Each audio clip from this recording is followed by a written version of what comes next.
ditemani dengan rekan Pak David, Rahmat Bobi Haryanto dari Guru PJOK SMP Negeri 37 Surabaya. kita hari ini akan belajar materi sepak bola untuk kelas 9.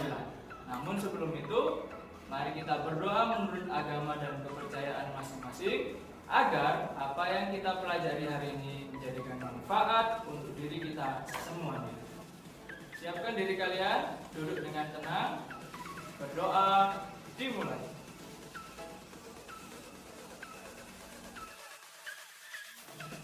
Selesai.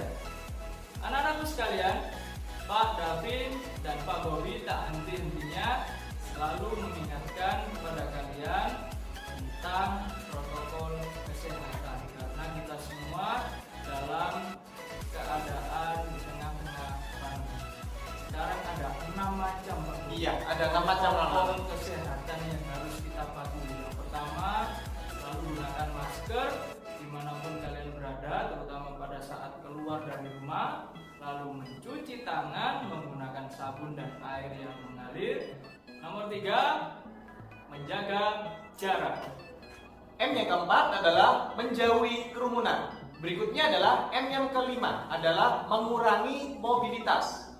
Yang terakhir, yang keenam adalah dilarang makan bersama. Jadi diharapkan kepada kalian ketika akan makan di luar lebih baik untuk dibawa pulang. Tepat sekali Pak Bobi. Siapkan buku catatan kalian ya anak-anak, karena materi akan kita mulai. Oh iya Pak David, sebelum kita masuk ke materi, alangkah lebih baiknya ketika kalian akan melaksanakan aktivitas olahraga, diperkenankan kalian yang pertama adalah wajib menggunakan kaos olahraga Pak David. Iya, tepat sekali. Iya. Jadi kita harus memakai kaos olahraga yang nyaman bagi tubuh kalian. Yang kedua yaitu kita harus wajib melakukan pemanasan terlebih dahulu agar nanti kita ketika melaksanakan aktivitas olahraga terhindar dari cedera. Dan satu lagi, Ya. yang terakhir, saat melakukan aktivitas olahraga kalian tidak diharuskan menggunakan masker karena nanti akan menghambat sirkulasi udara atau oksigen yang kita hirup dan bisa berakibat berbahaya pada tubuh kita semua. Baik anak-anak, hari ini kita akan mempelajari terkait dengan variasi kombinasi gerak dasar dalam permainan sepak bola beserta aturan. Ayo anak-anak, ada yang masih ingat ada apa saja sih gerak dasar dalam permainan sepak bola? Masih ada yang ingat? Ya, tepat sekali. Yaitu gerak dasar ada 3. Gerak dasar yang pertama adalah passing atau mengumpan. Dan gerak dasar yang kedua adalah dribble atau menggiring.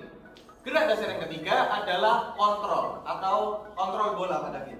Ya, atau menghentikan bola. Baik anak-anak, dari 3 macam gerak dasar ini kita akan membuat variasi dan kombinasinya dalam melakukan latihan.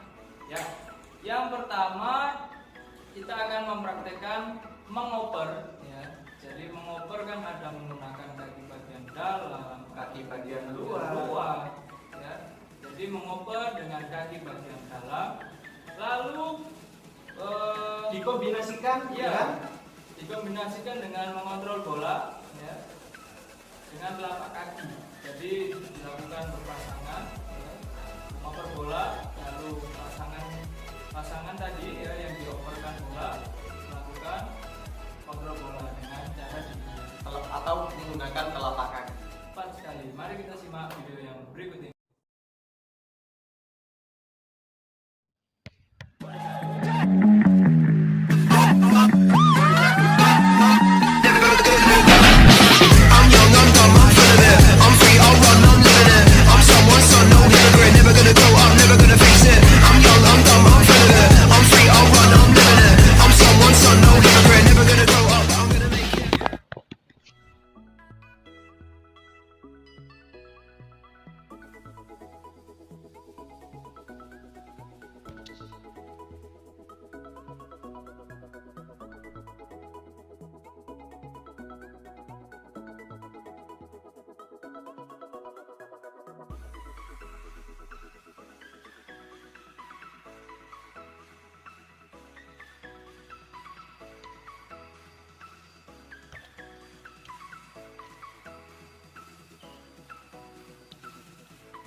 bagian luar bisa, kaki bagian dalam pun juga bisa ya. Dengan kaki bagian apapun bisa menghasilkan bola lambung. Nah, bagaimana caranya agar kita bisa menerima bola lambung ini dengan baik? Maka dikontrol dengan paha.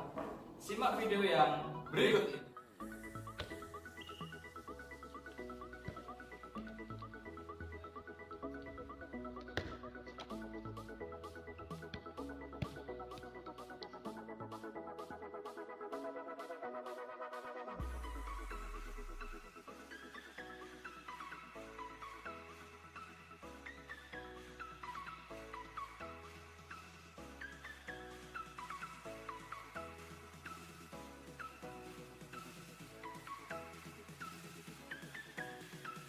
Bagaimana anak-anak penayangan video tadi?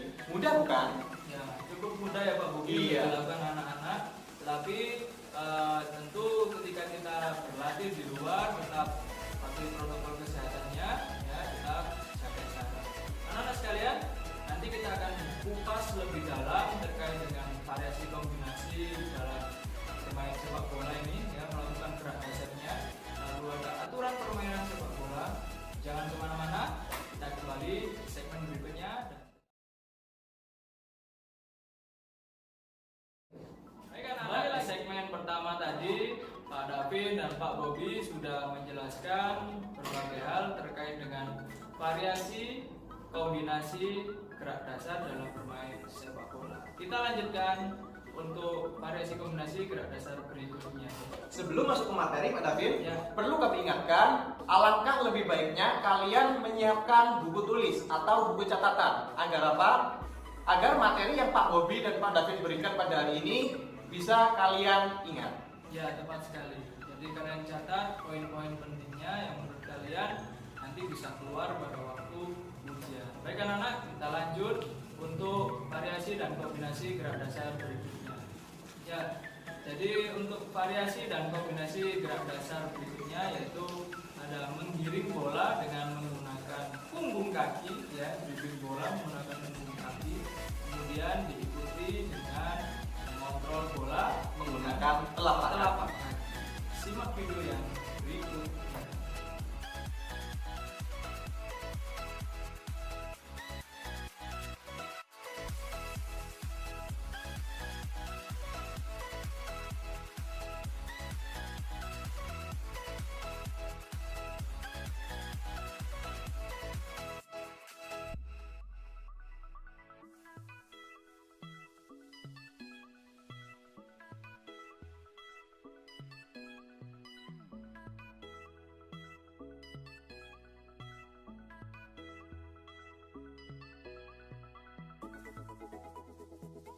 Bagaimana anak-anak? Mudah bukan untuk cara melakukannya? Sekarang kita akan beralih ke variasi dan kombinasi yang keempat, yaitu apa Pak David? Menggiring bola dengan zigzag, ya, kemudian mengontrol bola dan diakhiri dengan menendang bola. Jadi ini cukup rumit Pak Bobi. Iya.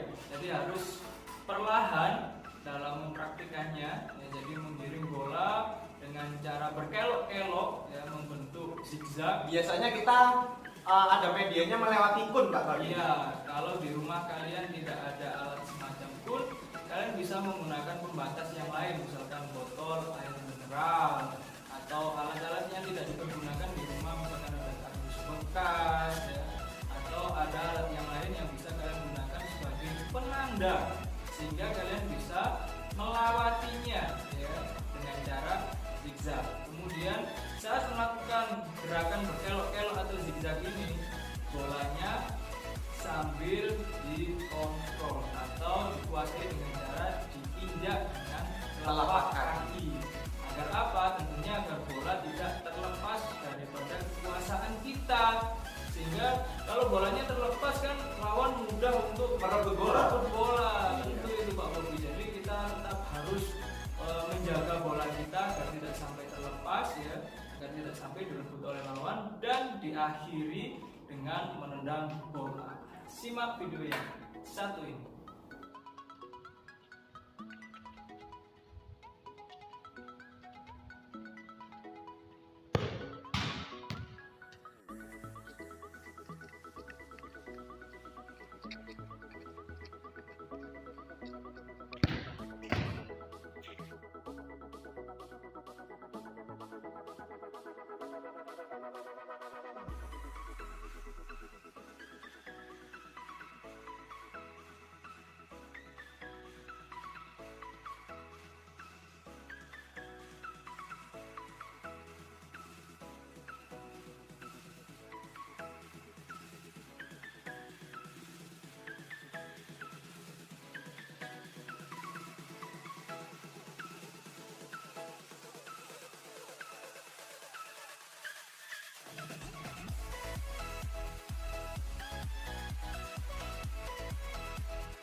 Ya anak-anak, bagaimana? Sudah kan melakukannya? Sekarang kita masuk ke aturan permainan dalam sepak bola. Bermain sepak bola, jumlah pemainnya ada berapa Pak Bobi? Anak-anak bisa menjawab, ada berapa pemain dalam permainan sepak bola? Ya, betul sekali. Ada 11 pemain setiap timnya Pak David. Iya, 11 pemain. Kita urut mulai belakang nih Pak ya. Iya.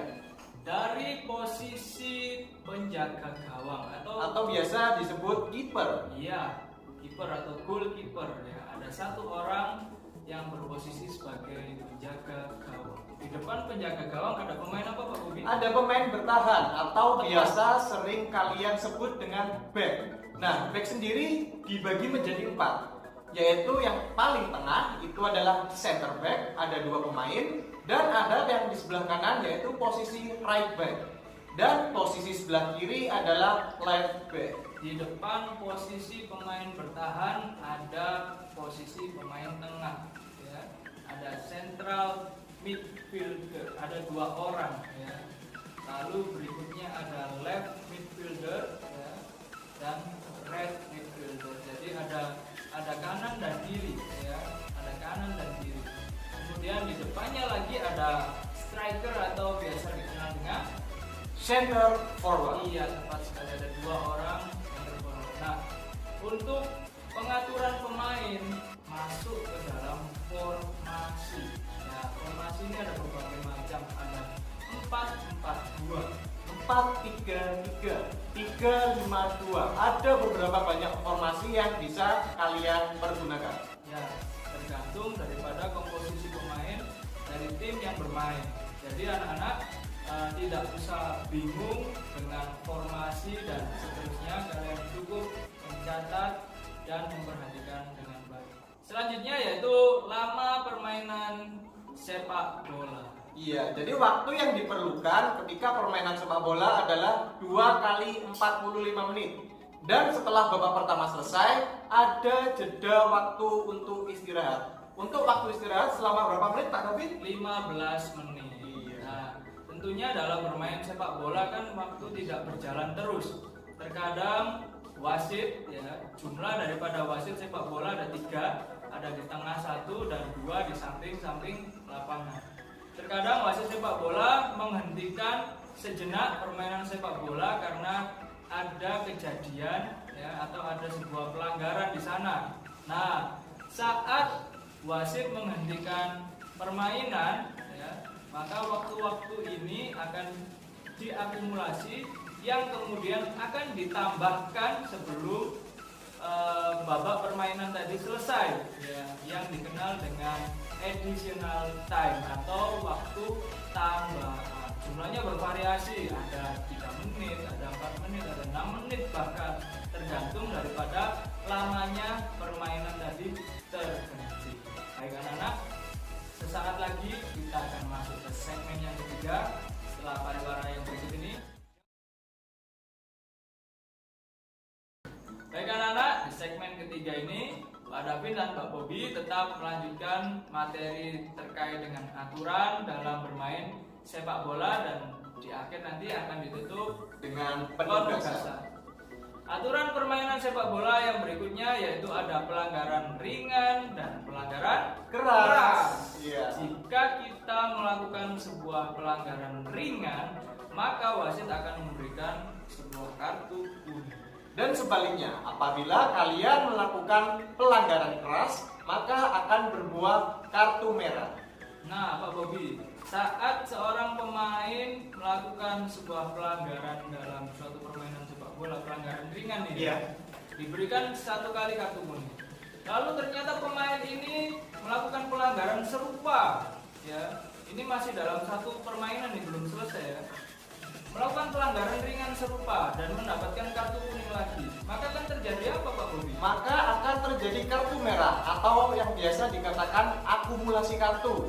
Ya, tepat sekali. Dalam satu buah permainan sepak bola, jika terjadi akumulasi kartu kuning ya secara beruntun dalam satu kali pertandingan sepak bola atau permainan sepak bola, maka dapat dikenai kartu merah yang berdua tidak boleh bermain sebanyak 3 kali permainan. setelahnya. Jadi setelahnya misalkan besoknya ada pertandingan lagi, ya tidak bisa bermain sebanyak tiga kali permainan. Namun berbeda hal, ya misalkan terjadi sebuah pelanggaran oleh pemain A misalkan melakukan pelanggaran ringan dan diberikan kartu kuning. Namun setelah itu tidak melakukan pelanggaran lagi, ya.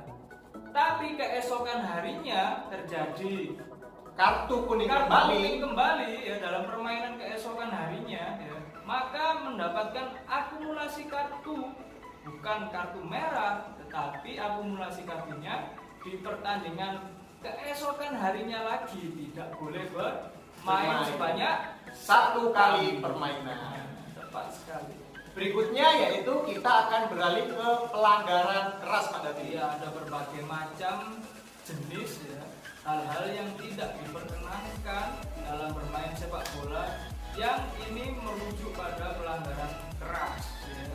Jadi ada seorang pemain yang melakukan hal tidak terpuji, ya, kepada pemain yang lain, dan ini disengaja, ya, perlu digarisbawahi, ini disengaja untuk mencederai pemain lawan atau pemain yang lainnya. Ini tidak diperkenankan, anak-anak. Contohnya seperti apa tadi? Melakukan tackling keras, ya, untuk mencederai lawan agar lawan itu, karena pemain kunci, ya, misalkan Messi, ya, Messi seringkali mendapatkan pelanggaran karena Messi sebagai pemain kunci dari klub Barcelona, ya. Jadi pemain bertahan lawan kerap kali melakukan pelanggaran keras kepada Messi. Agar apa? Mencederai Messi tentunya. Ketika Messi sebagai pemain kunci ini cedera, maka tidak bisa bermain. Keuntungan didapat oleh pemain lawan tentunya. Ini tidak diperkenankan hal yang seperti ini. Namanya permainan tidak sporty. Iya. Kita belajar olahraga agar kita memiliki jiwa yang sportif dalam bermain sepak bola. Jadi pelanggaran keras tidak hanya tackling. Ya. Lalu ada apa lagi Pak Bobi contohnya? Masih banyak. Dengan sengaja kita menendang kaki lawan. Itu juga bisa dikategorikan sebagai pelanggaran keras. Ya. Jadi apapun itu jika dilakukan secara sengaja, sadar, ya, secara dengan sadar dan sengaja untuk mencederai lawan, bisa dikategorikan ke dalam pelanggaran keras yang nantinya bisa berbuah kartu merah. Lalu ada lagi misalkan dalam duel bola atas, ya, secara sengaja, ya, menyikut atau memukul, ya, agar lawan saat duel dengan kita tidak bisa memenangkan bola. Ini juga tidak diperkenankan, sangat berbahaya. Lalu ada apa lagi Pak Bobi? Berikutnya kita ke aturan yang ketiga, yaitu tentang offside pada tim. Offside adalah posisi seorang pemain, ya, di mana pemain ini melewati atau melebihi daripada posisi pemain bertahan lawan. Bingung, ya? Ya, perhatikan gambar berikut ini. Nah, ada seorang pemain, ya, katakanlah ini pemain menyerang daripada tim kita, ya, kita adalah tim A. Penyerang daripada tim A kita, ya, posisinya melebihi daripada pemain bertahan tim B. Beda halnya ketika kita bermain futsal, hal ini diperbolehkan, tetapi untuk bermain sepak bola tidak diperkenankan posisi daripada salah satu seorang pemain, ya, atau banyak pemain dari tim kita melewati daripada pemain bertahan lawan, ya, sebelum bola dioperkan kepada pemain tersebut. Ini jelas menyalahi aturan, ya. Jika offside, wasit akan memberikan sinyal peniup fluid dan terjadi tendangan bebas untuk tim lawan. Sekarang tiba saatnya untuk penugasan. Penugasannya yaitu menganalisis video. Video apa itu?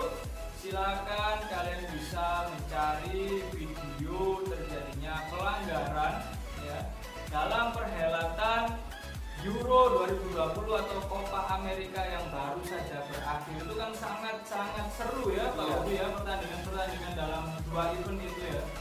Jadi di sana ada berbagai macam negara, ya, yang bertanding merebutkan satu buah posisi yaitu juaranya, di mana Copa America dimenangkan oleh Argentina dan Euro dimenangkan oleh Italia. Lalu di pertandingan-pertandingan tertentu terjadi tensi tinggi ya.